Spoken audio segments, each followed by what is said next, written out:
when they asked me to give this lecture, I got a little bit worried because when I turned to my first proposal, the committee said, that's a little too academic. Maybe you can tell us first a general description of Buddhism, because people may not know that. So, of course, that's either very hard or very easy. This case was pretty hard, so I will do my best to do a little bit of an introduction first, and then go ahead and talk about Buddhism in this age. One of the things that's always interested me about Buddhism is the fact that it was probably, we could say, the first world religion. It was the first religion which broke out of its cultural, linguistic, geographic confines and spread far and wide. And it was a religion which did a very interesting thing in that it brought together from the old empires of South Asia and the Han Empire of China.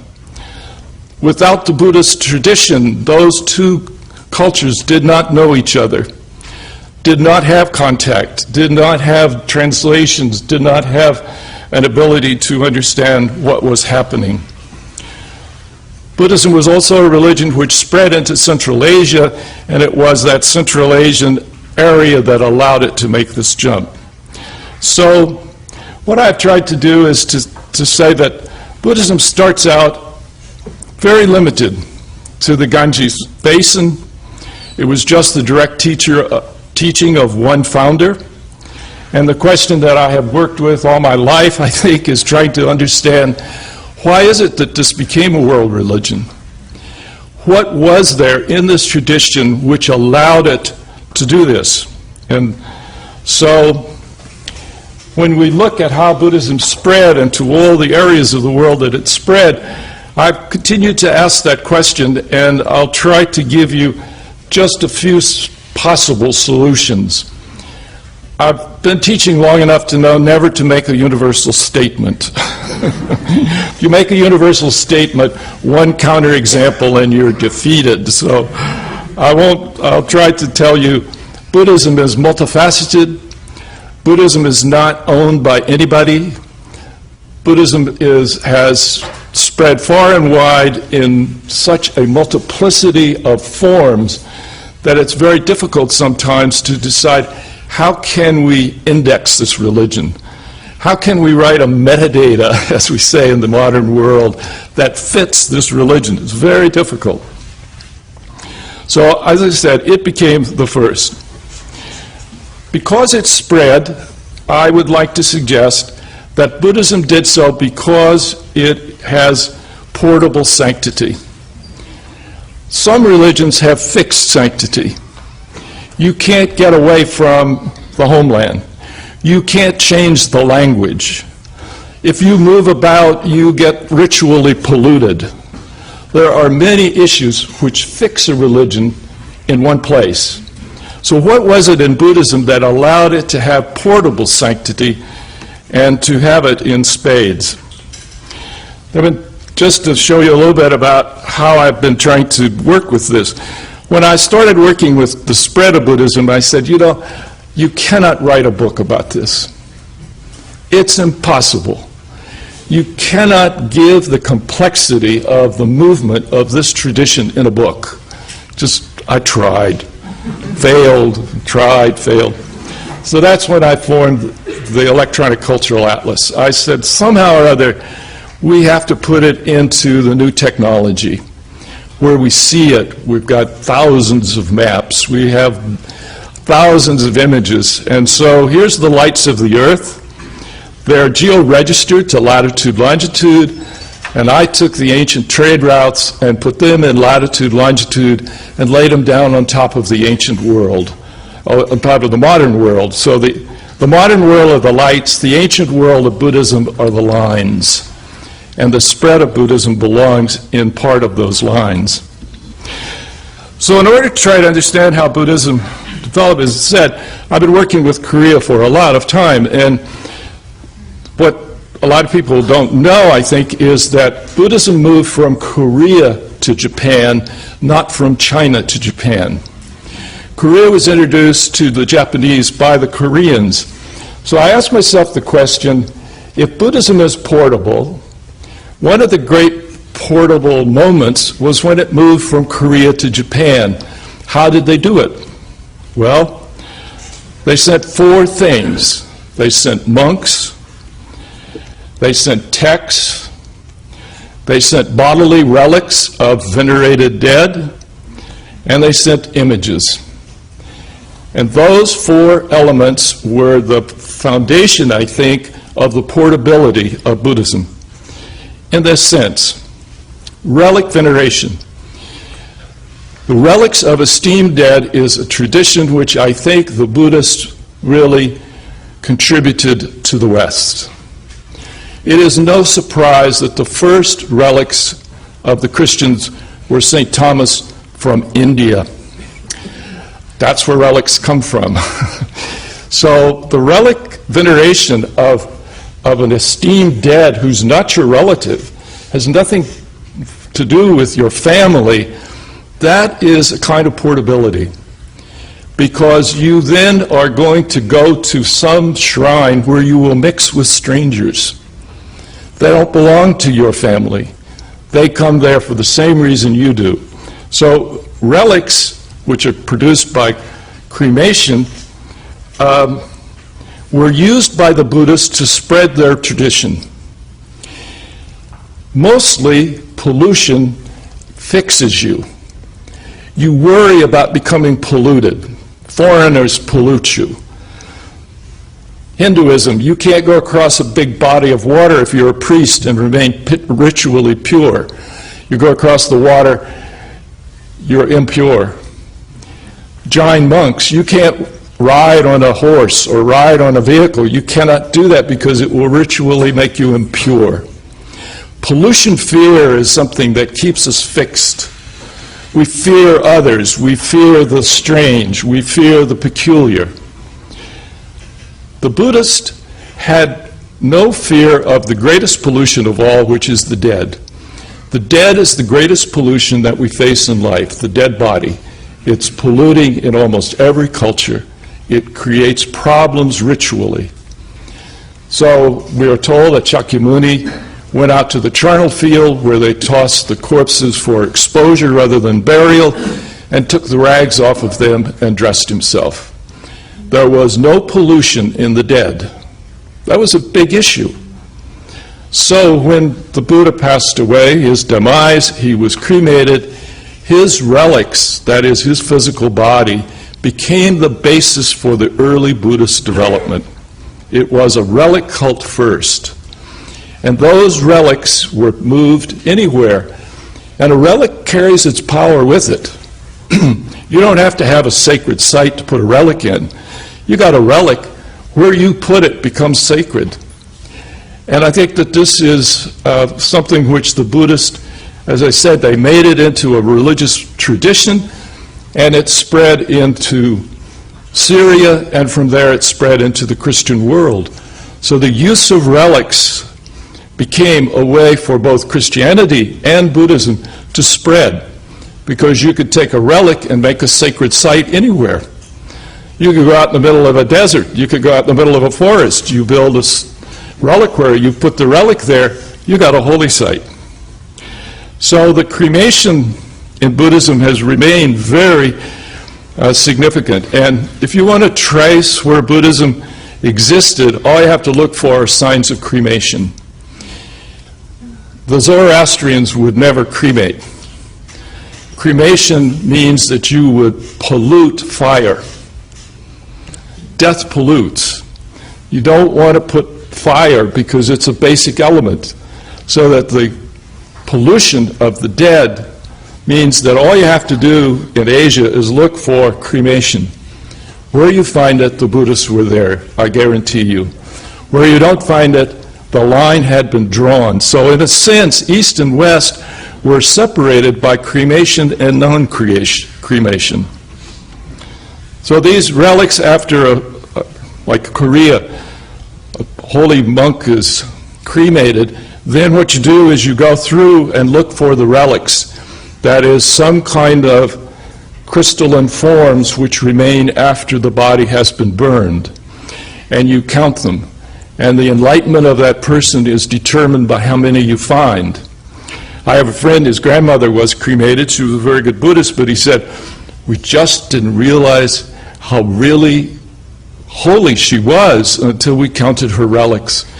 She had more relics than any monk or nun you ever heard of. And suddenly she became much glorified in the family because of that. Today, Buddhism still remains a reliquary religion. Whether you're in Mustang, in Nepal, whether you're in Bangkok, you're going to see the spires of the reliquaries. These are all reliquaries.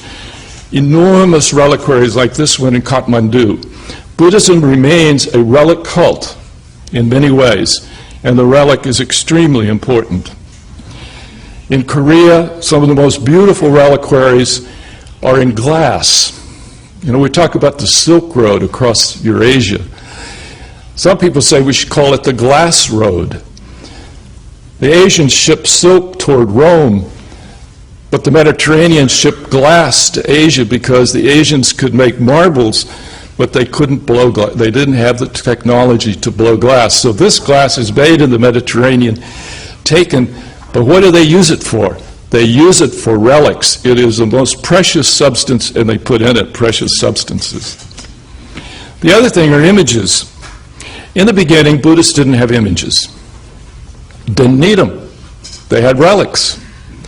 If you got relics, you got the body of the person. Why would you want an image of them? You have their power in those relics. You wouldn't have that power in an image. So people just simply didn't have imagery when they were so focused on the bodily relic. However, when Buddhism began to spread, it came in contact with the Bactrian Greeks, left there by Alexander and also left by the Parthians who employed Greeks to be their mercenary army. When Buddhism came in contact with the Greeks, one of the things that the Greeks gave the Buddhists was the Buddha image, because the Greeks made portrait imagery of their kings and famous people. And they said, hey, if we're going to be Buddhist, we want portraits of the Buddha, sculptural portraits, and they began to make them. And as you can see, they are real portraits. They look like people. Whereas in the background, you see how an image is where a face is made that's just generic. A lot of Buddhists do not make portraiture, they make generic face. This is a face. You draw a line this way, you draw a line that way, you put in the two eyes, you put in the nose, a little bit like a child drawing a face. It's just a generic face. So the Buddhists were really influenced by the Greeks in this regard. And they made wonderful portrait images of the Buddha and Bodhisattvas in the form of Greek art. Now, it's provincial art. You go to Greece and you look at the Parthenon, or you go and look at it in its stolen form in Britain, and it's fantastic art. This is way out there in the provinces. They're still trying to do the same art, but it's very provincial. I love it. I think it's just fantastic art in Gandhara. So the Buddhists chose for the Buddhist figure of all things the Roman toga. They did not choose a Buddhist monastic robe for the Buddha images. They made them look like Greco-Roman art because that's what the Bactrian Greeks were accustomed to. So all I'm saying is that the Buddhist and Christian worlds and the Mediterranean worlds, they've been interchanging things for a long time. Asia and we think of Europe and Asia. I've stopped thinking that way. We should think Eurasia. Eurasia is much more realistic. So along the Silk Road, the Buddhists had to figure out a way to make their way through this terrain if they were going to spread. Mountains, high mountains, desert, driest on earth. Taklamakan, they say now it hasn't rained there for 800 years. the rain evaporates before it hits the ground. It's like Arizona, you know, you look up there and you see it's raining, and there's nothing on the ground, it's dry as dust. It evaporates before it hits the ground, of course. So on that Silk Road, the Buddhists learned how to make images, and the first Buddha images were made in the image of Apollo. It was Apollo Buddha images. So we've borrowed from each other for a long time. We ought to recognize that as part of our heritage. It is our heritage. We belong to all of this. Now, images are sometimes fixed. The Black Madonna, for example, if you move a Black Madonna, usually she starts to weep. She does not want to be moved. And in fact, if you move a Black Madonna, the chances are very good that the next morning she'll be back in her place. You don't move a Black Madonna. In India, many of the images of the spirit are fixed to that place because that's where the spirit lives, and the image is a house for the spirit. So that's, in one sense, true idolatry. True idolatry means that you believe that the deity inhabits the physical image. Those are fixed. You can't move those around. The Buddhists had portable image. You could take it anywhere. You could take the relics anywhere. So then you have monastics. This is another contribution of Buddhism to the West. Under the Buddhists, they developed a thing which was called a monastery in our language, with professional monks and nuns who shaved their heads, lived by rule, wore special robes, took vows of poverty. All of that was fully in place long before Christianity. And when it spread across the Silk Road, I think this is one of Buddhism's great contributions to Christianity, were monks, nuns, and monasteries. And we're here on a campus. In a way, a campus grew, the university system grew out of monasteries in Europe. We are a kind of monastery in a campus, after all. And I think that a campus is a Buddhist contribution. They are the ones who really invented this idea and spread it across the Silk Road. The monastics, however, have pollution issues, and monastics sometimes were fixed. They had to be very careful about, in many cases, the idea of coming in contact with spirits, foreigners, aliens. So how do these monastics get across these deserts? How do they make it and be able to build all these cities out there in Central Asia? Buddhism tried to fix their monasteries. They said to the monastics, you can't farm, you can't build a house, you have to beg every day for your food, you cannot store your food. These were the issues which they faced. So if you were like that, how are you going to travel? You have to have a lay person with you. You cannot travel without them. So the Buddhists picked merchants. Buddhism is a religion of merchants. It was merchants who carried them along the trade routes. It was merchants who used them, and what did they use them for? Well, they took these monks out there in the middle of the desert, they built them a little monastery, they put a relic in the monastery, they put images in that monastery, the monks set it up, it was a caravansary, it was a hospital, it was school, it was everything you have in a Persian caravansary. We ought to understand this because we have it here in California. The colonial missions that spread up our trade routes from San Diego to just beyond San Francisco with a monastery every day's travel is exactly what the Buddhists set up on the Silk Route.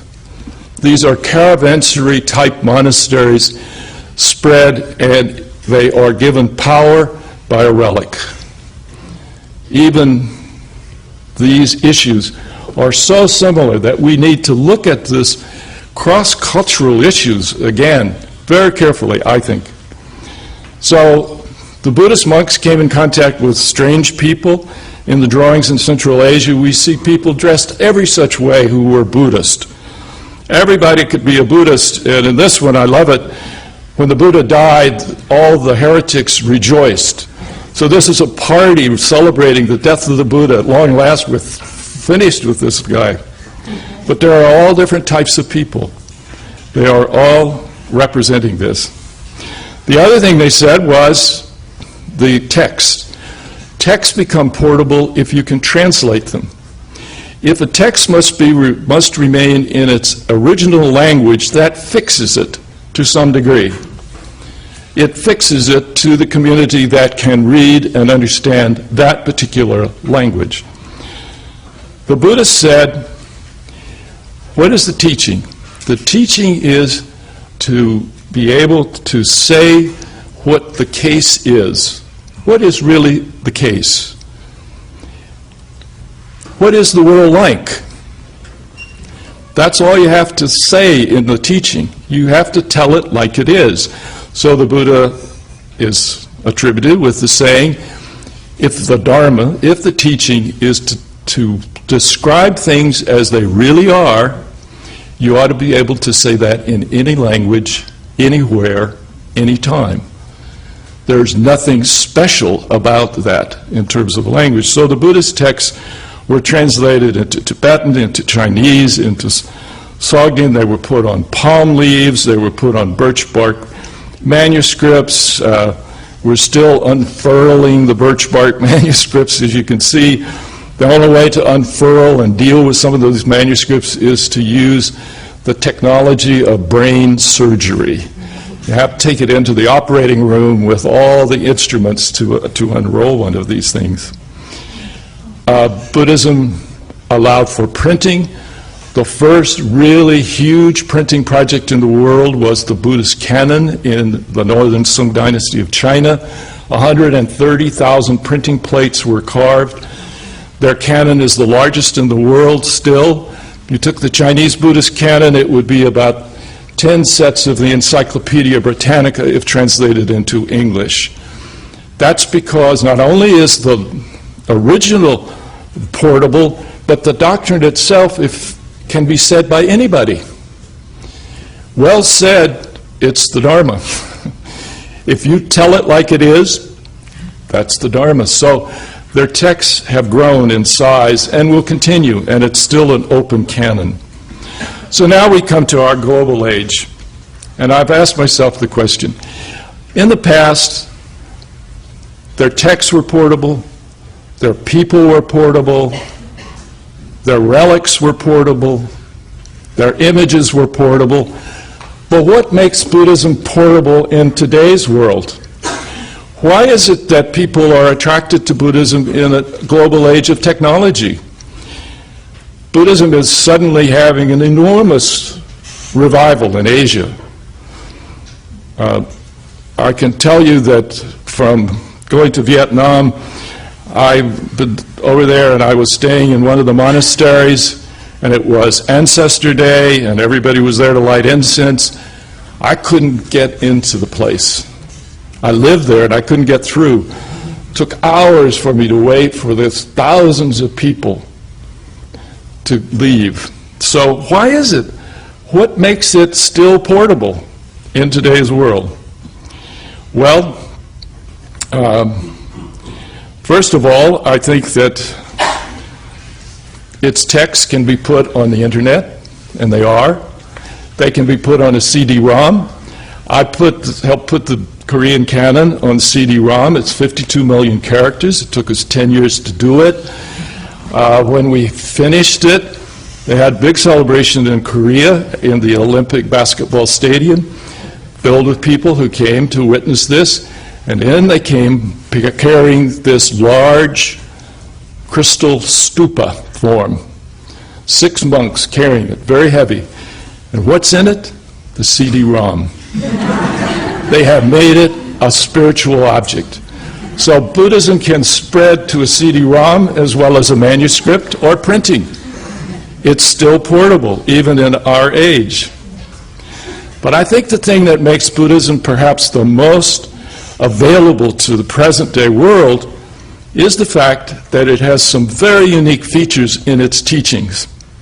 One of them is, it's the only religion that I know of that spends an enormous amount of time in its scripture talking about what? Talking about how we see the world physically. I mean, they're talking about the eye sending an impulse to the brain, and the brain processing that impulse.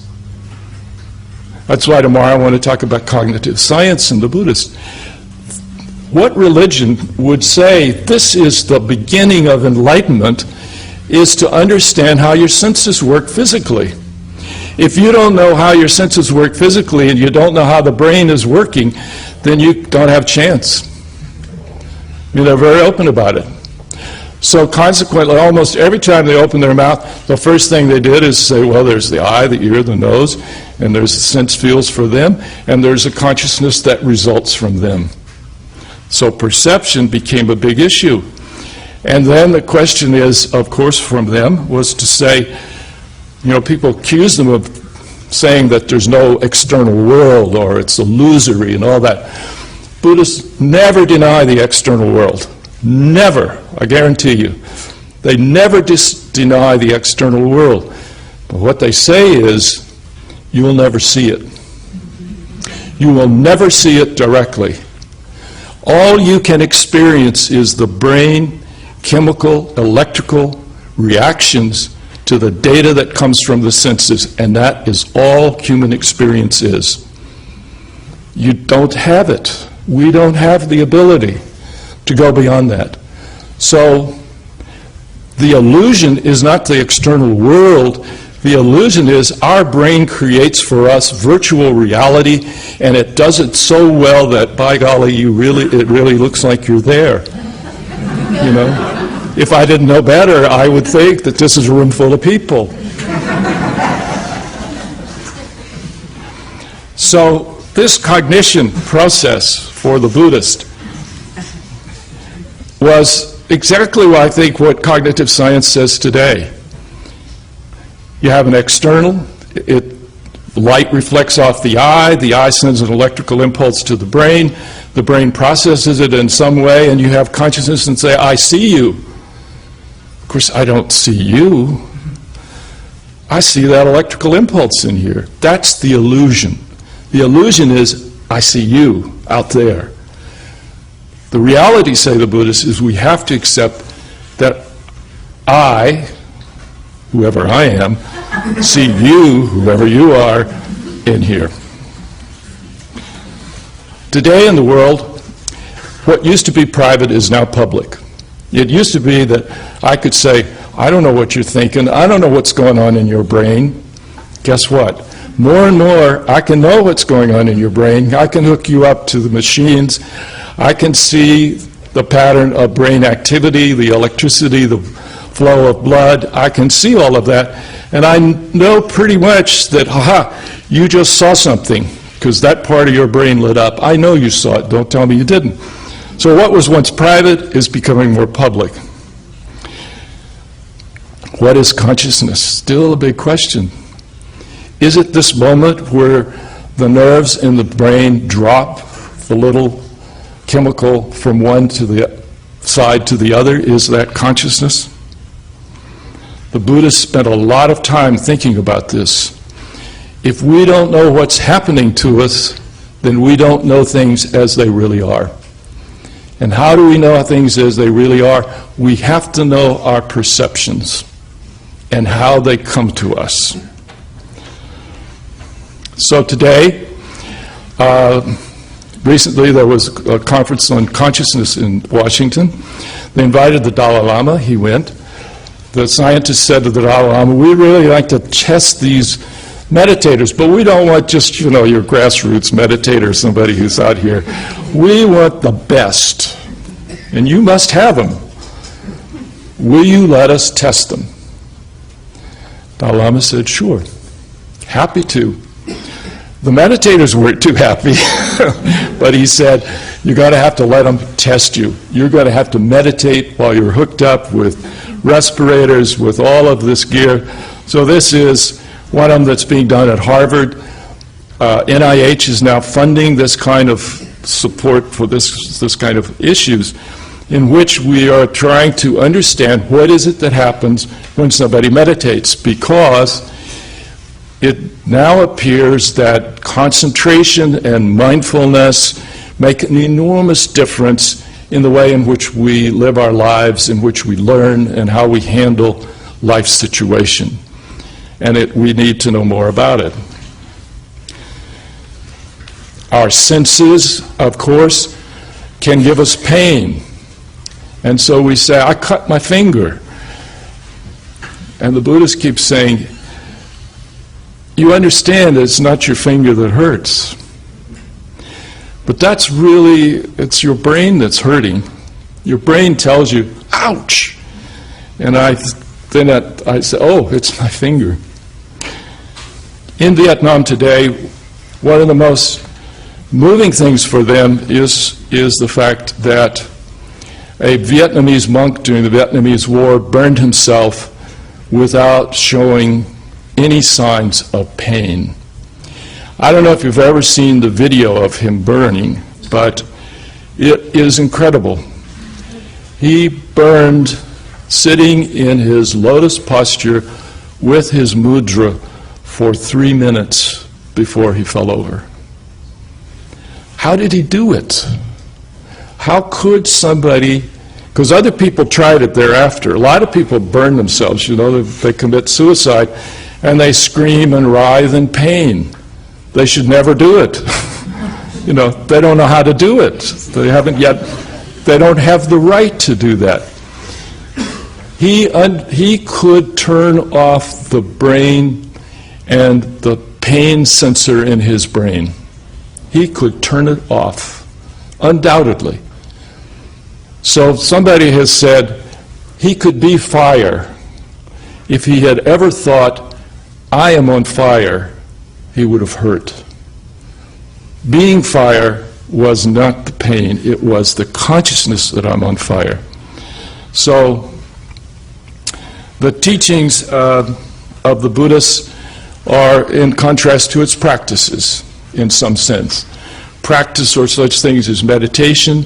Meditation can obviously go very deep. We can modulate our sensory material. We can probably even modulate the structure of our brain. That's what they're trying to explore. Is that possible to do that? The teachings of Buddhism are very often connected with causality. Cause is one of the great crises of our time. We have two big crises in my estimation. One of them is cosmology and the other is causation. What is cause? Is it a force or is it a concept? That's the big question that we try to answer. The Buddhists have many statements about causality. They don't all agree with one another. So I'm not trying to present that there's one big thing. But for example, we in this country are faced with a big problem in our public school system and in our political system with the issue of first cause. What caused this world? And we've got the whole issue of evolution and intelligent design before us. It's not just a religious issue, it's a big political issue, it's a cultural issue, it's a social issue. We face it in our schools, we face it in all that we do. And I decided that it's probably become, the best thing I can say is that when it gets into cartoons, it's right in the middle of our social life. And so intelligent design, in terms of what a lot of people now begin to look at, is to say it's really hard to get the reality of the world and its creations into the intelligent design box. It just won't fit very easily. Einstein, of course, Poor Einstein, you know, he really wanted a general theory. He really wanted to unite the quantum level with the molecular level. He said there must be a law which operates in both. How can we have laws which discohere? You move from the molecular to the quantum, and all the rules of the molecular world discohere. You move from the quantum to the molecular, and all the quantum theories discohere. He hated it. He hated it. He said, how could God do this? You've got to have, obviously we don't understand it. He felt that you have to have a notion of God. He really did. Einstein really wanted that. But the Buddhists, in terms of their causation, say, you're never going to get it. That's what they say. I'm just a reporter here. I'm not an enlightened person, so I don't know. But the Buddhists say this. They had a creation idea in India, Ishvara. Ishvara created the world. So the Buddhists said, well, that's a big thing to do. Pretty nice. Create a cosmos. But everything has a cause. And if you don't believe that, you can't talk to the Buddhists. Everything has a cause. So they said the cause of Ishvara would be greater than Ishvara himself. Let's worship the cause of Ishvara. But then there's the cause of the cause of the cause of the cause of, and you can never reach the end of it. So the Buddhists said, you will never find first cause. You will never find an uncaused effect. And that's why they are considered to be atheistic. They said, you just can't get there. And it's not worth your while to even try, because you're not going to make it. They also said that causality is like a chain. It's links. And those links can cause all kinds of pain and suffering and struggle. And you can have a chain reaction accident. You know, here in California, we're always having them. And the only way to do it is you have to break the chain of causation in that sense. But that's just one of their ideas of causation, that it's a chain of events. In another way, they were like Hume. They said, you infer that if there's smoke on the mountain, there's fire there, because you've seen smoke and fire in the kitchen. So you can infer it. But of course we know that things that stand together are not causal necessarily. You know, the rooster crows every morning before sunup. So would you say, aha, I've got the cause of sunrise. It's the rooster crowing, because it always occurs before the sunrise, so therefore it must cause it. Relation does not mean causality. Cause, says Pearl at UCLA, cause is the greatest mystery of our time. We simply do not understand causality. And when we do, we get Simpson's paradox. Simpson's paradox is you get two things that stand together. And it's like when people said, to the joy of many of us, if men who drink red wine live longer, hooray, down to the wine shop immediately to buy red wine, right? Then somebody comes along and says, no. Men who drink red wine are richer, have a better diet, and better health care. That's why they live longer. It ain't the wine. In fact, men who are richer, have better health care, have better diet, who don't drink wine live longer than those who do drink wine in that group. In other words, Simpson's paradox says you add a third element and you'll get the opposite result. It's like the one that Pearl uses at UCLA. He said, boys who smoke get higher grades. Boys whose mothers smoke get lower grades. You add the other element and you get a complete reversal, because standing together doesn't mean a lot. So I've tried to think about Buddhist karma. Am I just a prisoner of karma? My past is affecting me and creating. So I've thought, in one way, karma is like cellular automata. That is, you start out with some dots, you have a rule, the dots follow that rule, and you have all kinds of patterns that begin to emerge. And this is cellular automata. You can have beautiful designs that emerge because you say where you have a black one in the next line, make it white, where you have two blacks, make it two whites. You write all these rules, and a man named Wolfram, who invented the wonderful software called Mathematica, Wolfram has run cellular automata through his computers for something like 12 million times, and he comes up with swirls and tree forms, and he says the whole world is just made up of cellular automata. We have rules, the rules are being observed, they are slowly emerging. Karma is a little bit like cellular automata. You do something, and the rule says you've started something, you've set it in motion, and you'll get a result, and that result will be, you would think, predictable, wouldn't you? Cellular automata, like Rule 123, you cannot predict. Isn't that interesting? You got a rule, and you can't predict what it's going to produce for you. So here you've got three different things. They all started off with the same dots.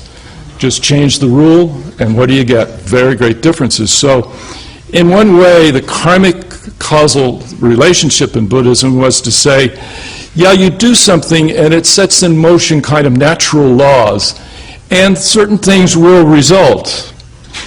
But you can't really predict what they're going to do because it's one to many. You can't predict. The Buddhists, I think, have also said that, and this is something which we're just now beginning to deal with, they have said it's endlessness that we live in. Endlessness.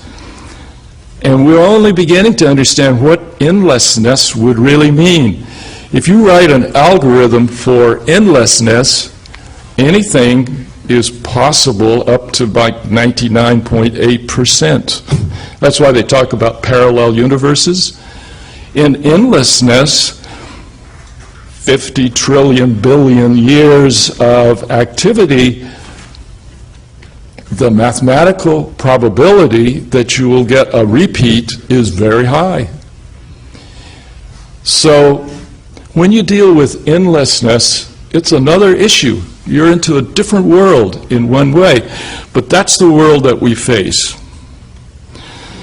So the Buddhists love to use the Hall of Mirrors, they love fractals, they loved all of that complexity to say, this is really what it's like.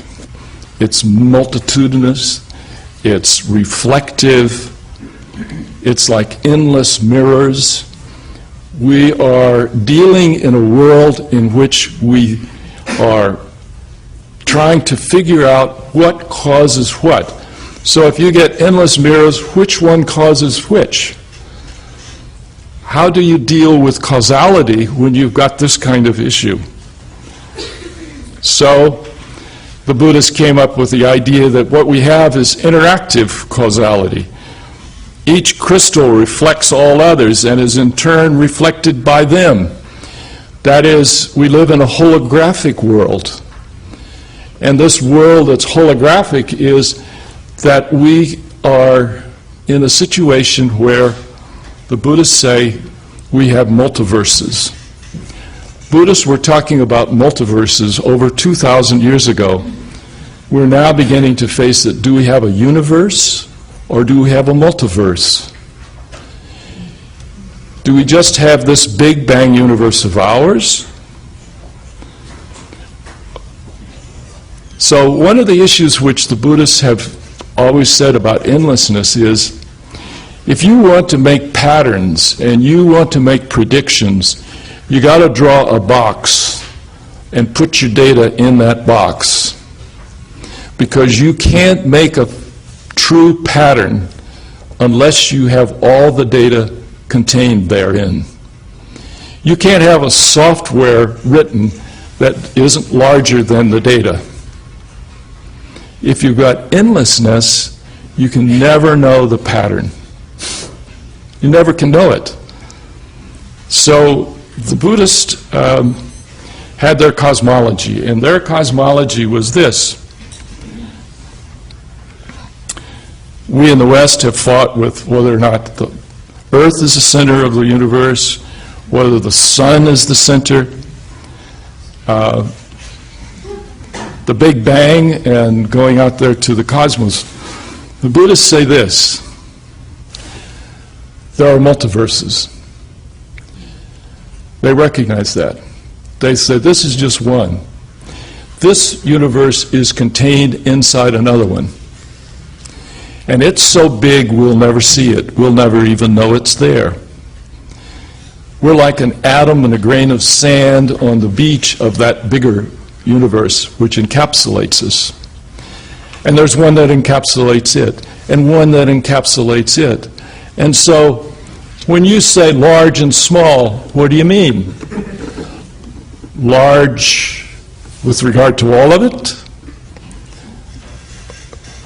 Am I large in terms of this little ant on the floor?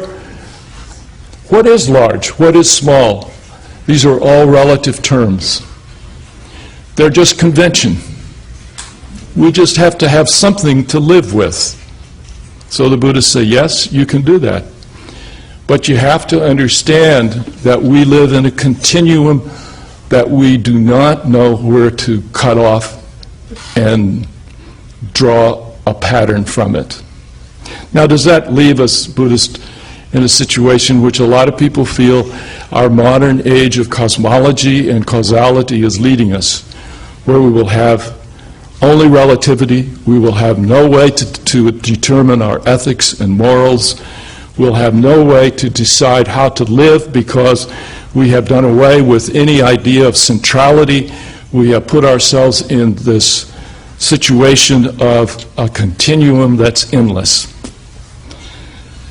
And I think that Buddhism is portable in the modern world because it says, first of all, we've lived for over 2,000 years without any idea of a first cause, and we've had ethics, we've had morals, we've lived a good life, we've enjoyed it. We've had the idea that we are just in a continuum of multiverses, but we've had morals, we've had ethics, we've had a good life. We probably really need to hear what the Buddhists have to say in a global age of technology to say to us that if we are fearful of relativity and we are fearful of multiverses and we are fearful of the fact that we just can't tie causality down and make sense out of it, that we then are going to be left bereft, chaotic, without anything to live by. Here's a religion that says yes, and how do you do that?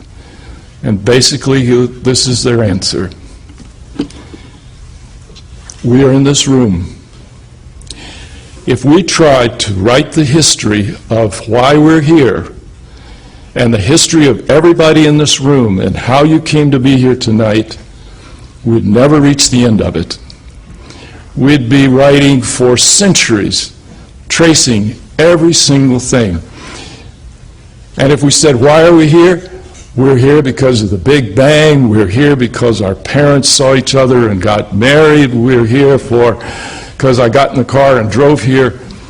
But you can never fully get the whole history of the cause for this event. But the Buddhists say there's one thing you should know, and it's crucial. We are here. Whether we know the history of it, we must always be aware of the moment, because it's that moment that is the magic and the secret of life. This moment is sufficient. Whatever caused us to be here, it happened. We know that. We are here. And that's why the Buddhists keep saying, if you're somebody who's hit by an arrow, you're not going to stand around and say, wait, before you remove that arrow, doctor, now tell me what kind of wood it's made from, and who made it, and how did it get shot from the bow? And no, you say, the sufficiency of the moment is, I got an arrow in me, and for God's sake, pull it out. That's what we want. So for the Buddhist and for meditation, and why do you meditate, and why do you try to, and how do you live in this world of complexity and chaos and inability to pattern it, understand that the moment you return to the present, this moment, you're centered. This moment for the Buddhist then becomes the sacred moment. It's that moment of complete sufficiency. Nothing else was needed. Whatever it was, it's been done. And what was done is already past. I know that. So I feel that the Buddhists have a lot to say about the modern age. I think they have a lot to say in our age of technology. I think they have a lot to say in terms of how to handle this complexity in which we live.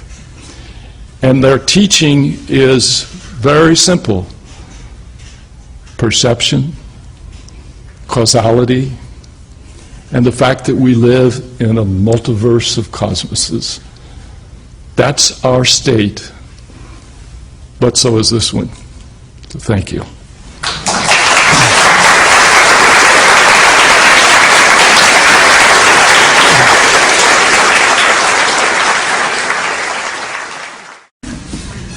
I actually have two questions here. The first one is whether you had read the book by the Dalai Lama. I think he had co-authored it.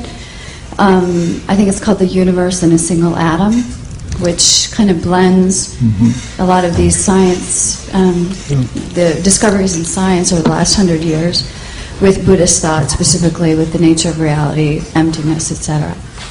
And my second question is, I think it's a wonderful gift, all the work that you've done. I didn't know who you were before I came here, but in terms of putting Buddhist scripture into a form that is accessible, my question then is, how does that interact with the need for communities of people to study Buddhism, interact with it, have some kind of community in which to learn Buddhist text, have a teacher, etc.? I've not read that particular book by the Dalai Lama. I've heard the title. I admit to you, I have not read it. But I'm sure probably it said some things similar to what I said tonight. With regard to the role of digital work, in 1988, I was sitting on my deck. I live at the beach up in Northern California. I was sitting on my deck and enjoying life, and then the thought came to me, my karma is to be born in the digital age. That's my karma, and that's your karma. It's all of our karma. And I suddenly said to myself, I don't want to miss it. This is a turning point in human history. This is equal to the invention of writing, the invention of printing, the invention of paper, and this is it. And I had an experience, I helped a project where we put into the internet historical maps of Japan. And we'd had that collection, 400-year-old maps, really paintings from Japan at Berkeley for 50 years. During 50 years of time, 25 people registered to use that collection. When we put it on the internet, it helped that the New York Times made it a front page story, but when we put it on the internet, we had 27,000 hits in the first 24 hours. And since then, we have had over 2 million hits. Nobody can stay outside of this media. If Buddhism is to be a portable religion in our time, it's got to be there. And it is. The Buddhists are ahead of almost everybody else in many ways. If you go in and you put in Zen, you'll get more hits than you'll get if you put in church. It's amazing, isn't it? So I firmly want to allow people to have access. We put our material online. I insist that everything I do is made free. I do not believe in putting barriers between ourselves and what's in the internet. I have decided that as a professor, I have been paid to do my research by the people of California, and from my federal grants from the people of the United States. And I firmly believe that everything I produce, as well as everything that every other professor produces under such circumstances, should be made free, without intellectual property copyright, and made available to the world. I feel that very strongly.